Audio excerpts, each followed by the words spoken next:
Good morning, everybody. Welcome to the 2019 Budget Committee. Today we will be hearing a number of delegations, both this morning and again starting at 7 p.m. We will recess the meeting when we finish this morning.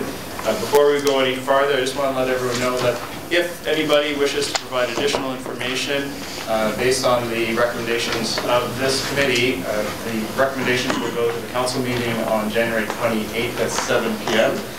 So if you have additional information, please sign the book at the back of the room, or the outside of the room, I think it is. If you have additional information, please provide it to the clerk no later than noon the day of the council meeting. If you have PowerPoint presentations or other materials, please provide that as well by noon as well. Oh yes, and I'm reminded to remind people that the council meeting on January 20th will actually be held at the regional building over on Planning Department. Okay, with that, I don't see any regrets from members of the committee. Are there any declarations of pecuniary interest? I see none. We have no consent or confidential consent items, and the discussion item today is regarding... I can't hear at the back. Cannot hear at the back. Can you hear at the back now? Can you hear at the back now? The speakers above us are off. The speakers at the back are off. Can you hear me now? I'll wait for a thumbs up. Just keep singing. Just sing a song. I'll sing a tune, shall I? Then they'll turn off the speakers. Then they'll turn off the speakers for sure. Now can you hear? Now can you hear? Now can you hear? The heckler's in the back there. I can see that planning department back there. Okay. Now are we good? Now we're getting thumbs up. Okay, very good. All right. We're going to move on then to the 2019 operating capital budget delegations. This morning we have one signed up registered delegation in the name of Pamela Moonin, who I believe has a PowerPoint right in front of us now, who's the manager of municipal and industry relations legal affairs for Cogeco. Welcome, and you have up to 10 minutes. We look forward to your information. Thank you very much, Mr. Chair, for having the opportunity to present to the Budget Committee and elected officials this morning. Cogeco, as a federally regulated telecommunications carrier, objects to the town of Oakville basing its road cut and road occupancy permit fees on a full cost recovery basis. Assessing these and any other fees for minor work, particularly in our business, the service connections, where there is only minimal disturbance to the right-of-way, as well as penalizing Cogeco for not having a municipal access agreement with the town. Just a little bit of background. In December of last year at the Oakville Utility Coordinating Committee meeting, the town did distribute to its members a copy of the proposed 2019 rates and fee schedule to be submitted to the Budget Committee. The town also provided Cogeco a copy of the municipal consent, which is your MC guidelines, at the OUCC meeting. We also have a copy of your town's user fee policy that is located on your website. And the terms and conditions, the terms of minor and major are used to describe the different permits in the road cut fees description.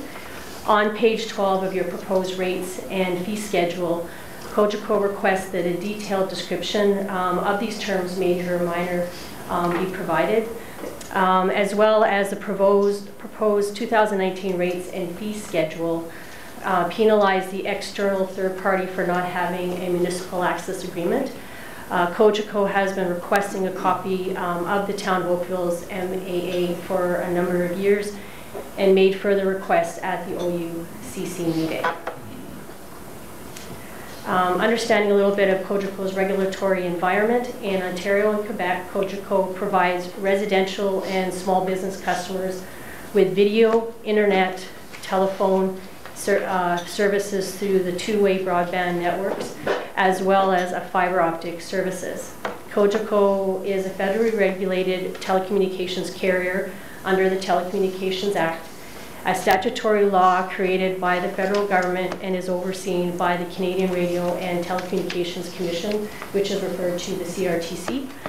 The Telecommunications Act grants Cogeco, in constructing, maintaining, or operating our transmission lines, the right to enter on or break up a highway or other public places, remain there for as long as necessary for the purpose of, provide that we get consent of the appropriate authority on the terms that are acceptable to us, and that we do not unduly interfere with public use and enjoyment of the highway or other public places. It's worth noting that the Telecommunications Act does not govern non-telco companies that are using the public right-of-way, which is gas and hydro companies. The Telecommunications Act also empowers the CRTC to regulate access arrangements for the use of public right-of-way and municipal-owned land and support structures. It does so by intervening in disputes and issuing decisions that are applicable to the carrier and road authority alike. The CRTC decision 2001-13 was established a set of what was called lead core principles. In essence, the Commission anticipates that these principles will assist the carrier as well as municipalities in negotiating the terms and conditions of consent to construct, maintain, and operate transmission lines on or in municipal property. This CRTC decision does provide particular principle pertaining to that only causal costs can be recovered by a municipality from a carrier. The CRTC determined that causal costs must be prospective, meaning forward-looking in that sunk costs are not included, and that incremental costs associated with the change as a result of a project. The CRTC also reaffirmed this principle in two later decisions, and I've indicated both decisions there for your reference.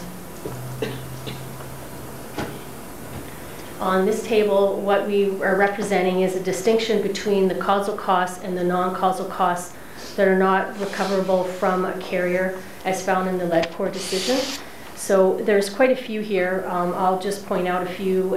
There's the plan approval and inspection costs, paving restoration, one-time costs for traffic signaling, pavement degradation, just to name a few. As far as the non-causal costs for not recoverable from a carrier, there's items such as fixed cost, sunk costs, which are referenced as vehicle, employees' benefits, costs of day-to-day operations of a department, management costs, agreement negotiations, just to name a few there. Referencing the town's current user fee policy, the town's user fee policy states that this policy promotes the recovery of full cost of services, direct and indirect costs, including the costs of operations and maintenance, overhead and charges for the use of capital assets used to provide the service for user fees are changed. This town's policy errs in the law is directly contrary to the prevailing law of the Telecom Act. With respect to the current municipal consent guidelines, the town of Oakville's municipal guidelines on page 1 has what's called an order of precedence. In the event that any inconsistency or conflict of the following documents, such documents shall be precedent and govern in the following order. Federal and provincial legislation, including municipal access agreements and franchise agreements, town of Oakville bylaws, municipal consent and road cut permit, and conditions. The town of Oakville's MC guidelines correctly establish that the Telecommunications Act is a federally regulated legislation, supersedes town of Oakville bylaws, MC guidelines, and road cut permit and conditions. Therefore, the town cannot look to recover full costs from a carrier, but as determined by the CRTC, only recover causal costs to any fees it applies to a carrier. Additionally, the town's MC guidelines establishes perimeters around the types of work that do not require municipal consent permits, and thus no fees apply to them. This is noted on page 2 of the MC guidelines, which have replace and repair of existing plant that has the same size or same location, both vertically and horizontally. And secondly, new or repair of service connections or service drops is what we refer to for the main line to private property, so long as the main connection point is within 20 meters radius of the main point of the lot for the service. In these instances that do not require permits. Yet the fee policy, the user fee policy I referred to earlier, proposes recovering the fees for service connections which would fall into category 2 as above. This is contrary to both the town MC guidelines and more importantly to the CRTC 2001-23 that there are no causal costs to be recovered.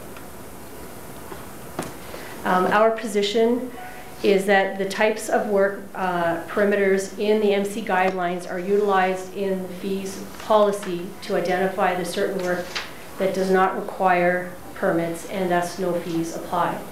The town of Oakville withdraws its application for a full cost recovery model to the road cut excavation fees that are contrary to the CRTC decisions and revise the model to calculate fees applicable to carriers to include only causal costs.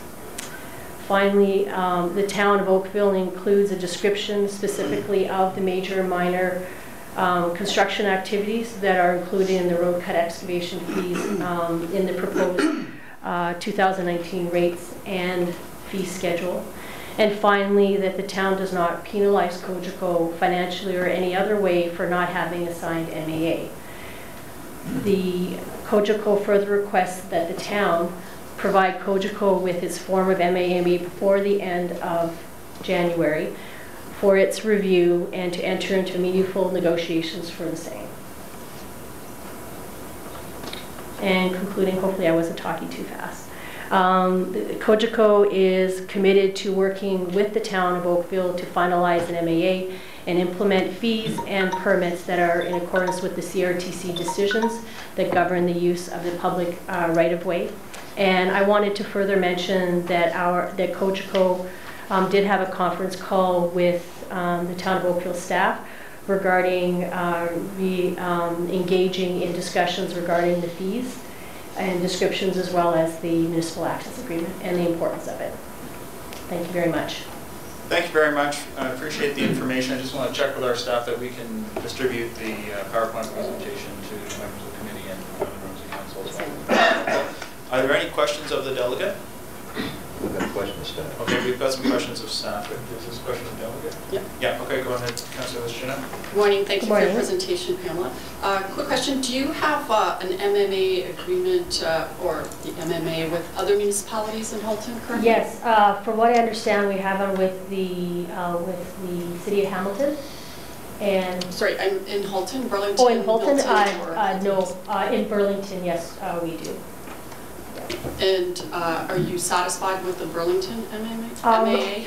I actually, I've been with the organization for a month and a half, so I'll have to have an opportunity to discuss with my supervisor, but I've not foreseen any concerns or issues with it at this time. When was that agreement signed? I'd have to check back. Okay, yeah. So I can provide that if you like. Thank you. Yeah. Any others for the delegate? Councillor O'Meara. Thank you very much. And I'm going back. It's been a long few days of budget meetings, both regionally and town, so I apologize if I haven't got exactly what I heard from staff correct as the last time we met. But it was my understanding that they were going to try, and after the conference call, to work into the MMA agreement the definitions between minor and major, working with you guys on those definitions because there were some complexities. So it seems to me like there's a bit of a chicken and the egg thing, which is going to come first. Do you get the agreement first and then find out what the staff has as definitions, or do you agree to an MMA and then work together on definitions? I mean, which is it that Cogeco would prefer? Okay, so I can go by, Cogeco would prefer to iron out the definitions of major and minor because they do impact, you know, fees down the line, which conforms part of the MAA, which is what I'm used to doing in my past experience in completing MAAs. And so I think that the description of major and minor, as well as the fees associated with, along with the form of MAA, are sort of, they work in conjunction with one another. Okay, because I was going to say it would be great to just compartmentalize the fact that I think our staff are committed to working with you guys to define major and minor, and that's over here. Yeah. And then the other discussion really is whether or not you believe the town can apply full cost recovery to it. So I'm seeing it as two separate issues. So anything we can sort of swipe off the table and say, okay, we understand we've got to work on those, is what I thought I heard from my staff when we heard from them previously. But I guess I don't know if that's what I'm hearing from Cogeco.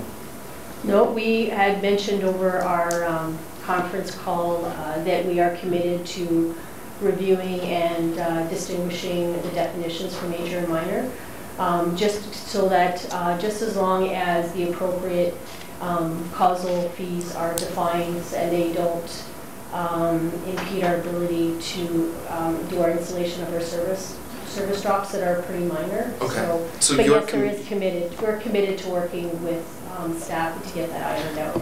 And that you're okay with that happening in the agreement draft up signed portion, though, not before you look at an agreement. I guess that's what I'm kind of, it seems like once you've got over the hump of, okay, we understand we've got to enter into this MMA, and then that conversation can happen. But it seems to me like that's at the foreground before you even look at signing an MMA, that you want to see what the definitions are. And from what I heard from our staff is they need to sort of do that in conjunction with you as you're signing it. Yeah, in essence, really, the definitions that are agreed to by the staff in Cogeco really are put into the MAA. So they, you know, as much as you'd like to carve the two as individual entities, they really, the fees and the definition and is really conforms part of portions of the MAA. So they do kind of require each other. So I don't know if that answers your question. I'll talk to staff. Okay. Thank you very much. Thanks, Chair. Councilor Oshina? One more question. As there is no MAA currently, has Cogeco paid up all their bills to date? No, we have not. Why not? And because, from my understanding, is that there are some concerns with respect to the invoicing and the types of fees that were being put on invoices for our service drops. But I'd have to go back and clarify with my supervisor. Like I said, I've been here a month and a half, so. Thank you. Further questions for staff? Any others? Okay, thank you very much for your information. We have some questions of our staff, but we appreciate your information. Okay. We'll make sure that your PowerPoint presentation is distributed to the other members as well.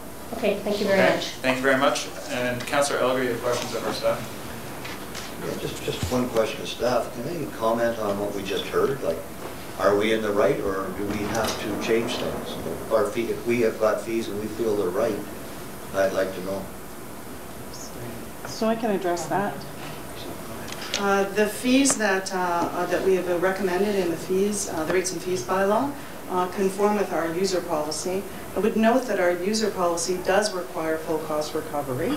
However, it says, notwithstanding the approach of full cost recovery, we can't recover for things that legislatively we're not required to. So the fees that we've proposed in this bylaw are the causal costs only. And so that's the element that we've asked for recovery from through the fees. So I think that would be the first comment. The second comment I have is that we don't look at the minor and major charges as penalizing Cogeco. In fact, we look at them as providing, in essence, some benefit. They do continual work in the road corridor. Through that, with the agreement in place, then we have lots of understanding of how they're carrying out their work. We have an understanding of the minor and major work. We even have an opportunity for someone not to have any charges when it's really a minimal type of work. And so the charges are split into minor and major, better understanding what they are. Those are generally lower charges, so that would mean that they have some benefit with an agreement in place. The charge without an agreement in place is a much different charge because there aren't the securities that are built into an agreement that's in place. So we wouldn't look at them as a penalization for the telecommunication companies. I thank you for that answer. Thank you. Councillor Lashina? Thank you, Jane. Can you comment on the Burlington MAA? I wasn't aware of the Burlington one. I suspect it's a little bit older. The one that we've been using as a template, actually in discussions with Cogeco, is the Hamilton agreement. There also has been quite a bit of information relative to agreements that have been put out by the CRTC, as well as FCM, so we're using those reference documents as well in order to prepare a MC. So if you are using a template that's already been established to be okay with Cogeco in the past, I'm not understanding what the issue is here. Is there something that's really outrageous that's not in the template in our MA? No, I would suggest there is not. And the signing of municipal access agreements is fairly new. There's not a lot of municipalities that have it in place. So of course the first ones that are done are more contentious and a little bit more difficult to reach those agreements. But given there is now a few agreements that have been signed, we don't expect any major issues with it, and we'll certainly use the precedents that the other municipalities have already put in place. So I don't see any major obstacles at this point in time in getting an agreement in place. We also need an agreement with Bell and Cogeco. So just the question about the outstanding fees, do you know how many years back they go? Or is it just to 2017 or 18? Actually, I don't have that detail. I don't have that detail. I'd have to get that for you. Do you feel it's used as a negotiation tool at the moment? Perhaps it is. I can't speak for Cogeco in terms of what their motivation is. There are outstanding fees that do represent appropriate fees for the work that they're doing in the corridors. Thank you. Councillor O'Meara? Thank you, Mr. Chair. Commissioner, we heard from the delegation, and I'm just wondering if you can add some clarity on this. Sorry, I'm too close to electronic devices here, I guess. About Cogeco asking for an MMA for a number of years from the town and not receiving anything. I'm wondering if you can just shed some light onto what, from a town's perspective, what that comment means. Certainly, and I don't. So originally, I think it was in early 2000, it might have been actually mid-2000, and it's outlined in the report that you had in front of you at the meeting on Tuesday. And in that report, Council actually had considered a municipal access agreement principles early. I think it was in 2009, it may have been, I may have the year wrong. And actually in 2012, they had adopted a template for a municipal access agreement. Discussions that happened with staff happened with Bell in order to try and iron out that agreement. We were trying to iron out the agreement with Bell so that then we could move to Cogeco. So the discussions with Cogeco had not happened throughout that time period. So I think it is incumbent on us to get them an agreement as quickly as possible and discuss with both Bell and Cogeco in terms of finalizing it. So I would agree with the speaker from Cogeco. We do need to move expeditiously on getting those agreements in place. And is that something we can do by the end of January, as was requested? Yes, we've been working through the fall and into the new year, as short as it is, and getting a municipal access agreement together and in place to circulate to them fairly quickly by the end of January. Thank you. Sounds like everybody's going to be happy. Thank you very much. Any others? Councillor Knoll? To staff, I'm just curious. So this is only applicable to Bell and to Cogeco, as they're the only two franchise holders for the area. Is that correct for telecommunications? I believe there's one other one, HCE Telecommunications, okay. Who also are there. They have, I understand, an agreement in place. They have an agreement with the town now? They do. Okay, and presumably an agreement with Bell, proposed agreement with Bell, and a proposed agreement with HCE, I think you said, would be similar in nature, if not identical? I'm assuming so, but I don't think there's a lot of work that HCE does within the town of Oakville. So the importance of the agreement may not take the same weight with their business model. Certainly for Bell and Cogeco do a lot of work. This agreement is important in order to manage their business. And would the terms and conditions and the fees to Bell be essentially the same as those to Cogeco?